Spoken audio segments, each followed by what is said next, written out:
Hello, everybody, and welcome to this edition of Nuclear Heat. The name of this week's show is called Why I Choose Not to Book. I ripped off a Seinfeld episode, Jerry Seinfeld. There was the episode when in high school he won a race, and there was some question as to whether or not Jerry got a jump start. And the person that he beat always wanted a rematch. And finally, when they get older, they meet up. And Jerry gives his former opponent the line, "I choose to no longer run." And that's what I'm talking about today. Why I choose to no longer write. Because it seems that ever since I started working with Wrestling Inc., .com, and I'm very happy to work with them. I think a great deal of Raj, and I think a great deal of Sean, and I enjoy critiquing Raw on Monday nights. But that's the problem, the word critique, because if you listen to any one of my critiques, you will hear negatives and you will hear positives. I call it as I see it. But, the WWE, fanboys, all they hear are the negatives. They never hear what Vince has to say positively about the show. So that's when my Twitter starts to blow up. And my Twitter starts blowing up, and basically what I start hearing is over and over and over and over again is, Vince, why don't you put your money where your mouth is? You criticize the show. Why don't you tell us what you would do? And basically, I come back and I say, I choose not to book.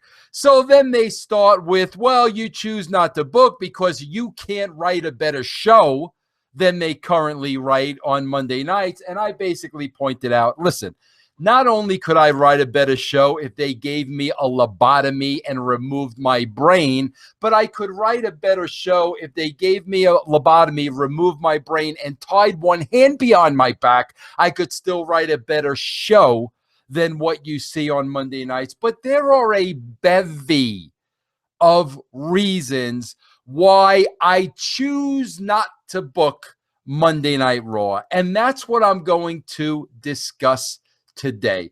And in order to understand that, you must really understand what goes into booking a wrestling show when you have one 52 weeks out of the year. You must understand what goes in the booking and the writing of a show to make it a successful show. Now, when Ed Ferrara and myself were together as a team, you had two legitimate writers who were on the same page, who were sticklers for detail, who watched television every week and knew what the competition was on the other channels. So you had all those five things working for us as the writers of the show. I doubt very highly that even one of those elements takes place today in the writing of Raw. Why do I say that? Because from my professional opinion, when I look at Raw, a lot of it looks like it was thrown together at the last minute, and that has been confirmed by people that are actually involved in the creative process at the WWE, who I still speak to. Do I give names? No, I don't, because I don't want those individuals to lose their job. But it has been confirmed to me by more than one person that a lot of the changes being made on Raw are being done at the last minute. Now, to understand why I choose not to book, you have to understand I take booking and writing the show very, very, very seriously. And basically, when I did it, it was my baby. It was my show. Everything originated from my idea. Today, I'm not going to take the WWE's chicken shit and make it into chicken salad. It's not my idea. I didn't book the angles. I didn't book the matches. And I'm not going to work off of their chicken shit, to be quite honest with you. Now, prior to VinceRussoBrand.com, I had a website called Pyro and Ballyhoo. And the person who was working with me on the site demanded that I had a weekly, what would Vince do? So in other words, what would I do based on what they did last week on Monday Night Raw? How would I book the following week? And I got to tell you something. I hated this exercise. And here's why I never vowed to do it again. I promised not to do it again. And here's why. I would look at Raw and I would see where they ended. And then I would say, okay, based on where they ended, this is the show I would write the following week. So I would sit down and spend hours writing Shakespeare. And then I would put that out on my site for everybody to see. Then I would watch Raw. The show would totally suck. Now I had to go all the way back to their chicken shit and once again make chicken salad out of it. So this got to be very tiring. I did not enjoy this. I was not being paid to do this. So I vowed to never do it again. So you must understand, first and foremost, when you ask me to book the current WrestleMania, it's not my card. They aren't my stories. They aren't my angle, and I'm not going to clean up their crap. I've got no interest in doing that. Now, I will sit there on Monday, and with the Raw review with my boys Raj and Sean, I will go over this with broad strokes, and I will tell you, listen, here's what I think they did wrong. Here's how they should have capitalized. Here's what they could have done differently. And I will tell you all that off the top of my head.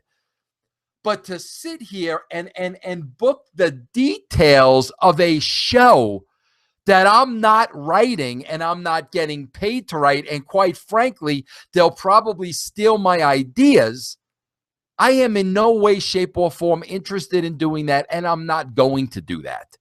Let me tell you how it worked with me when I was the head writer of Raw, of Nitro, and later on of TNA.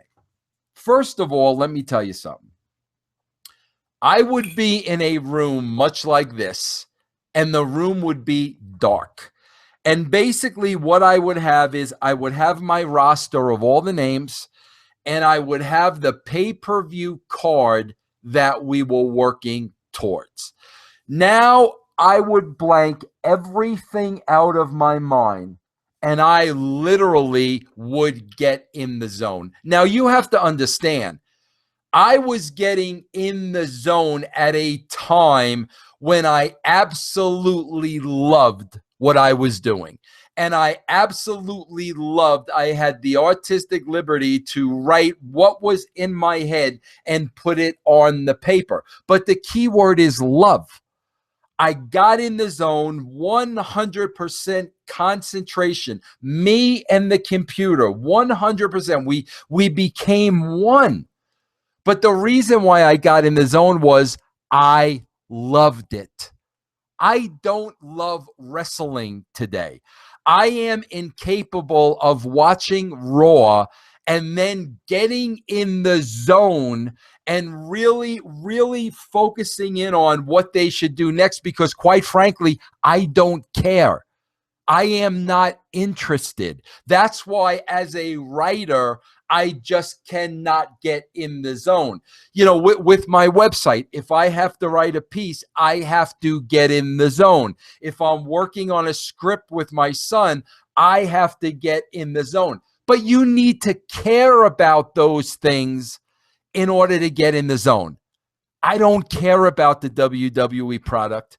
I don't care about wrestling today. It doesn't interest me, so my mind won't bring me there. So that's number one. First and foremost, I got in the zone.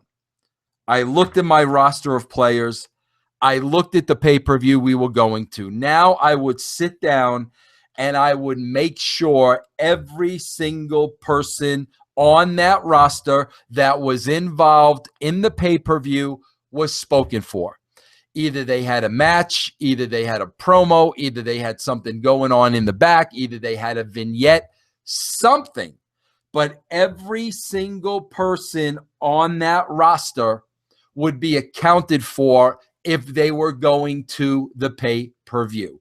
Whether it was the first match or whether it was the main event, they were all accounted for. Now, here's what I did next. I knew it was if these guys' name was on the roster, that means they made the big league club. That means they were professionals. At that point, it is my job as a writer to suit them with the best material I possibly could on a week-to-week basis. And here's what was in my mind. These guys and gals had families. They had to make a living. They were very prideful. They were on television in front of the world. And I wanted to assure that they looked the best that they possibly could. That's why I tell you, you talk about being in a zone. When I wrote for Austin, I put myself in Austin's boots. When I wrote for Mick Foley, I put myself in Foley's boots. Why? Because every single character is going to act different depending on the set of circumstances that they're in. The Rock, Triple H, Austin, Foley, they're not going to act the same, presented the same set of circumstances. Their personalities and their character was going to dictate how they handled every situation. So one by one, I would put myself in the shoes of the talent. Now, is it clear to you when you're asking me on Twitter, why don't you book WrestleMania because you can't do a better job than them? No, I don't book WrestleMania because I'm telling you what's really involved if you give a crap. This is what's really involved if you really care. Then on top of that, I would sit down and I would really focus in wanting to do things that you never saw before. Now, we can sit here and we can regurgitate old angles all day long. We've all seen every wrestling angle known to man. I did not want to repeat an angle. I wanted to do something absolutely different that you never saw before. If that meant Steve Austin driving a beer truck into the building, that's what we did. If that meant Steve Austin filling up a sports car with cement, that's what we did. If that meant Vince Russo riding in a Pope Mobile, that's what we did. If that meant an actor winning the WCW title, that's what we did. I wanted to give you something to talk about, not something to be bored over. So do you understand the thought process now of getting in the shoes of every character, keeping every character true to themselves, now trying to write a show where you're not repeating and you're not regurgitating what has been done and seen a million times before in the wrestling business? Okay, now, at that point, I got with my writing partner, Ed Ferrara, and I bounced this stuff off of Ed. At that point, I got Ed's feedback.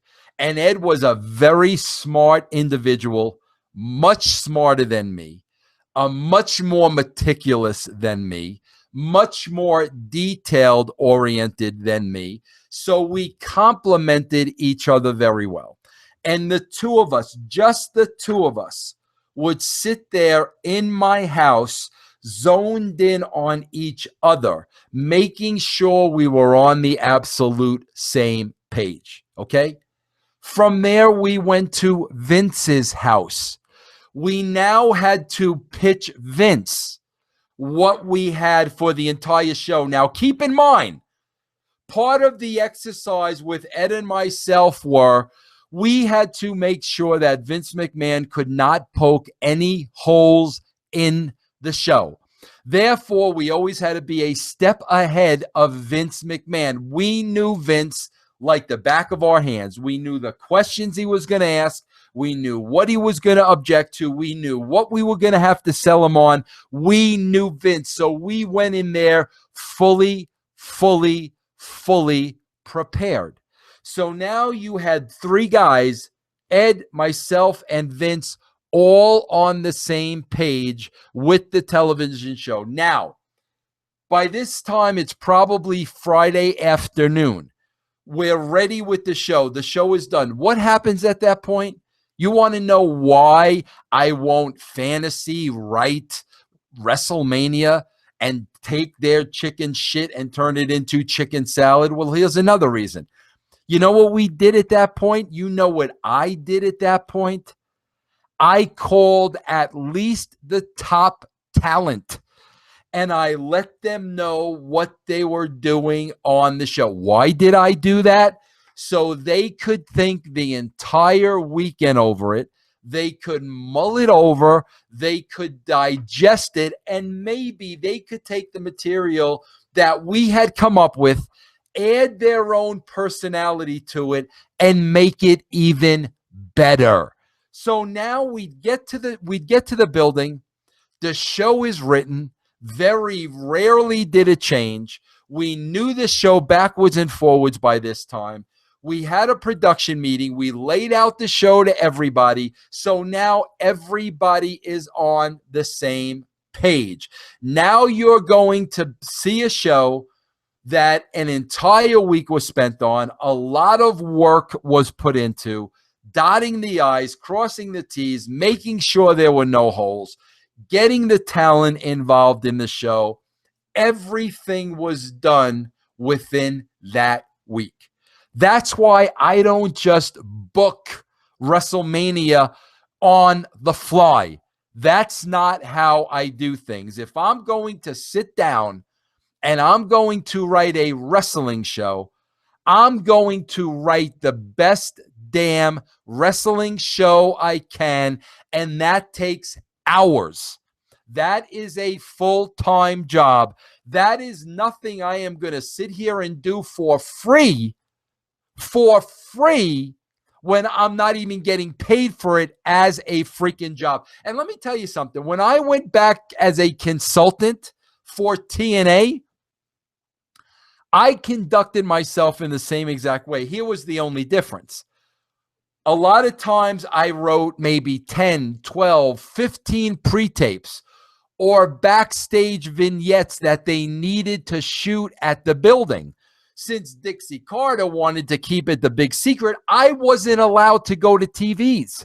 So I wasn't allowed to go to the building to make sure all these pre-tapes and whatnot got shot. So what happened? They would come back from TV and half of the pre-tapes, half of the stuff I had written and came up with were never shot. Why? Because they were too damn lazy. Because they wanted to show up at the building at 10 o'clock and they wanted to go eat as soon as the show ended. They didn't want to show up early. They didn't want to stay late when the show was over for them to get everything that was written. Therefore, that is why towards the end of the Spike run, when I was consulting, you saw a TNA product that was not up to freaking par. That simple. So if you want to know why I don't book on your request, I just gave you the answers. I'm a professional. When I sit down and write a wrestling show, it's going to be the best damn wrestling show that anybody has ever written. And I'm not going to do that for free. I'm not going to do that based on their writing, which is horrendous. And I'm not going to do that if I don't love it and I don't enjoy doing it anymore. So I hope that answers everybody's question. Like I said, if you really want to know my thoughts, if you want to know what I would do broad stroke wise, tune into Wrestling Inc. every week with myself, Sean, Raj, and I will tell you, listen, this I liked, this I didn't like, but I'll tell you why I didn't like it. I'm not just going to rip the product. I'll tell you why I didn't like it. I'll tell you why it didn't make sense. I'll tell you what I would have done differently on the broad scope of things. So there you have it. I hope now you understand. I hope now you don't ask me again. And if you think I can't write a better show, let me break the news to you. Go back and look at the shows I wrote. Go look at the ratings. In other words, I've been there and done that. I achieved it. We achieved the highest ratings in the history of wrestling. I have nothing left to prove. And you know what it's kind of like? It's kind of like taking a 300 career lifetime hitter. Let's take, for argument's sake, a Rod Carew. Like in his day, Rod Carew hit 300, was one of the best hitters in the league, proved that he was a great baseball player. You know what it's kind of like doing? It's kind of like telling Rod Carew at 55 years old, hey, Rod, listen, we want you to go back and play baseball again and hit 300 again and prove to everybody all over again that you were perhaps the greatest writer in the history of wrestling. Can you do that for us, Rod? Now, why would Rod do that if he already did it? What is there left for Rod Carew to do? He did it. He was there. He hit over 300. He was one of the best baseball players in the game. Why is he going to do it again? Especially for free. So I hope that answers the questions. Listen, you can follow me each and every day at VinceRussoBrand.com. I do video podcasting 7 days a week. Keep your eye out on VinceRussoBrand.com. There may be a big announcement coming down the pike in the next couple of days. It will be a game changer for Vince Russo, a game changer for the brand. It will be a game changer for the wrestling business. And that will be coming down the pike in the next couple of days. But until then, hope you enjoyed the show. I'll see you Monday night on the Raw Review right here, WrestlingInc.com.